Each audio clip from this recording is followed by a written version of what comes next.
नमस्कार दोस्तों, मैं आपका होस्ट विक्रांत जोशी आपका स्वागत करता हूं मेरे रिव्यू मास्टर में। दोस्तों आज हम बात करेंगे इसरो के अंदर स्पाई CIA स्पाई होने की घटना की, जो कि 1994 की है। और आज भी ऐसे कई संस्थान हमारे देश में हैं जहां पर कई स्पाइज होते हैं अलग अलग देश के। नंबी नारायणन केस की बात हम यहां पर करेंगे, किस प्रकार से उनको फेक स्पाई वाले केस में फंसाया गया और क्या पूरा आउटकम निकल के आया और अभी क्या उनकी किताब में उन्होंने डिस्क्लोज किया है, वो सारी चीजें हम इस वीडियो में डिस्कस करेंगे। तो चलिए जान लेते हैं। दोस्तों ये हमारे देश का बहुत बड़ा दुर्भाग्य है कि हमारी सो कॉल्ड मेन स्ट्रीम की मीडिया, हिंदी मीडिया, जो कि अपने आप को नेशनल मीडिया कहते हैं, नंबी नारायण के बारे में आपको कहीं भी कोई डिस्कशन नहीं मिलेगी। इतना बड़ा मैटर 1994 में हुआ और अभी भी यह मैटर चलता आ रहा है। वो हर प्लेटफॉर्म पे अपनी आवाज उठाते हैं, पर हिंदी मीडिया वालों को इसकी सुध नहीं है, वो इनकी आवाज कभी भी नहीं उठाते हैं। आप पूरे यूट्यूब चैनल पर देख लेंगे तो मलयाली मीडिया में थोड़ी सी आवाज उठी हुई है, कुछ इंग्लिश मीडिया में भी थोड़ी सी आवाज उठी है, पर हिंदी मीडिया में इस तरह की कोई वीडियो आपको नहीं मिलेगी जो पूरी जानकारी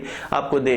तो जब से ये आर्टिकल मेरी नजरों के सामने आया है, मैंने सोचा कि आपको इस वीडियो के माध्यम से जरूर इस पूरे केस के बारे में बताया जाए। नंबी नारायण भूतपूर्व इसरो के साइंटिस्ट जो कि 2001 में रिटायर हुए। 1970 में उनको लिक्विड फ्यूल रॉकेट को भारत में लाने का श्रेय दिया जाता है। जब अब्दुल कलाम काम कर रहे थे सॉलिड फ्यूल रॉकेट पे, तो वो काम कर रहे थे लिक्विड फ्यूल रॉकेट पे। और फ्रेंच असिस्टेंस में उन्होंने 20 साल काम किया और विकास इंजन डेवलप किया, जो कि आज भी हमारे PSLV और GSLV में लगाए जाते हैं और जिसका इस्तेमाल हम लोग बहुत वृहद तौर पे करते हैं अपने रॉकेटों में। यह घटना 1992 के समय की है, जब वो क्रायोजेनिक इंजन के इंचार्ज थे, क्रायोजेनिक डिवीजन के इंचार्ज थे। और भारत ने रशिया से एक डील फाइनल की थी जो टेक्नोलॉजी ट्रांसफर की थी। और इस टेक्नोलॉजी ट्रांसफर डील में रशिया हमें क्रायोजेनिक इंजन की टेक्नोलॉजी देने वाला था केवल 235 करोड़ रुपए में, जबकि उसी टेक्नोलॉजी के लिए अमेरिका और फ्रांस क्रमशः 950 करोड़ और 650 करोड़ रुपए मांग रहे थे। तो आप वो सोच सकते हैं उस समय क्या हुआ होगा। रशिया किसी डील को फाइनल करना चाहे, कोई टेक्नोलॉजी देना चाहे, तो अमेरिका और फ्रांस क्या करेंगे, उसकी टांग खींचेंगे। अमेरिका के तत्कालीन प्रेसिडेंट ने रशिया को पत्र लिखा कि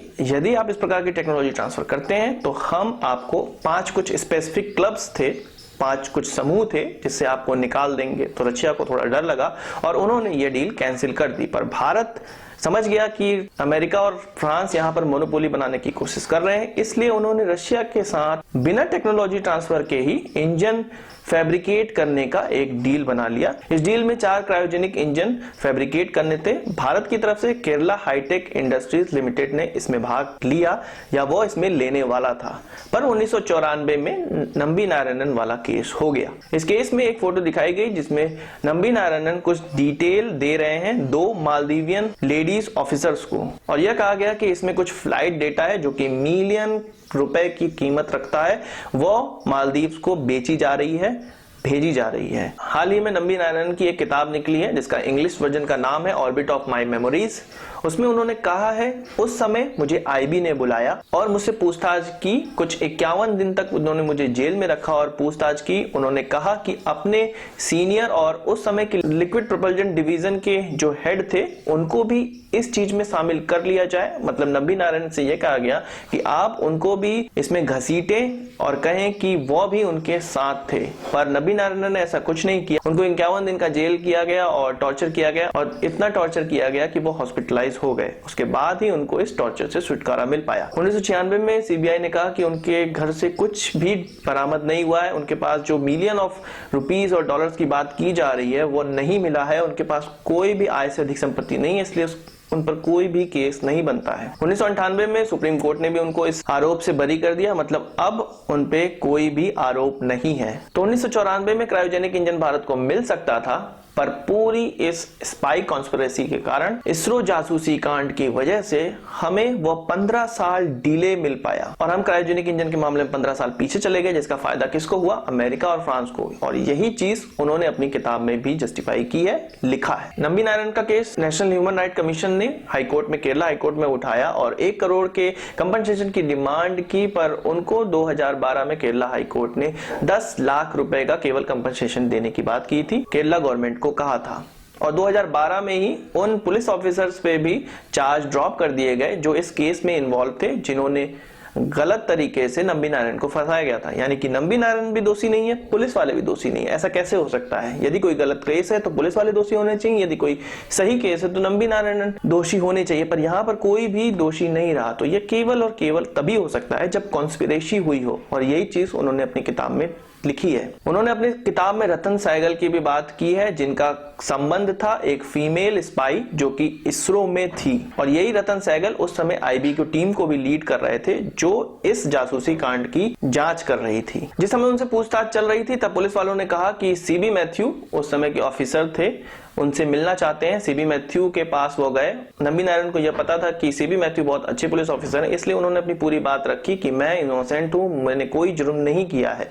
पर सीबी मैथ्यू केवल 2.5 मिनट उनसे मिले और चले गए वापस। उसके बाद जब ये पूरा कांड खत्म हो गया, वो बरी हो गए, तब जाके सीबी मैथ्यू उनसे मिले और उन्होंने उस दिन के लिए उनसे सॉरी कहा, और ये चीज का वर्णन भी उन्होंने किताब में किया। ये सारी डिटेल जो मैं बता रहा हूं आपको, उन्होंने नंबी नारायण ने पूरी किताब में ये सारी डिटेल दी हुई है। नंबी नारायण ने अपनी किताब में विक्रम साराभाई की अकस्मात मृत्यु के बारे में भी कहा है कि वो भी एक CIA द्वारा किया गया कृत्य है। विक्रम साराभाई, जिनको इंडियन स्पेस का जनक माना जाता है, उनकी 30 दिसंबर 1971 में अचानक से होटल हेल्सियन कासल में मृत्यु हो गई थी। और उन्होंने ये भी कहा है कि मृत्यु से पहले वो किसी भी प्रकार की कोई भी बीमारी से नहीं जूझ रहे थे। वो ऐसे आदमी थे जो अपने हेल्थ पे बहुत ज्यादा ध्यान देते थे, और अचानक एक रात उनकी मृत्यु हो जाती है और उनका क्रियाक्रम कर दिया जाता है बिना ऑटोप्सी किए, बिना उनके शरीर की जांच किए। तो यह सारी घटनाएं एक चीज की ओर जरूर इशारा करती हैं कि उस समय जो हमारे प्रोग्राम थे, हमारी जितनी भी आर्म्स डील होती थी, वह सब अमेरिका और फ्रांस जैसे देशों के नेतृत्व में होती थी। मतलब वह चाहते थे डील हो तब होती थी, नहीं चाहते थे तो नहीं होती थी। नंबी नारायण ने यह भी कहा है कि उन्होंने कई बार नरेंद्र मोदी जी को अप्रोच किया, उनके प्राइम मिनिस्टर बनने से पहले भी उनको अप्रोच किया था। तब उनका जो हाव भाव था वो सिंपैथेटिक था, मतलब वो कहते थे कि हम इस पर कुछ जांच करेंगे। पर अभी तक कोई भी इस प्रकार की केस को रीओपन करने का वक्तव्य नहीं आया है, और अभी तक यह केस रीओपन नहीं हुआ है। उन्होंने यह भी कहा कि मोदी सरकार अभी जो बोफोर्स मामले को रीओपन कर रही है, जिसमें मिलियन ऑफ डॉलर्स की बर्बादी हुई थी, इस कांड को भी, इस घटना को भी उनको रीओपन करना चाहिए और जांच करनी चाहिए कि एटलीस्ट इससे पता चले कि फायदा किसको हुआ, कहां पर फायदा कमाया गया है।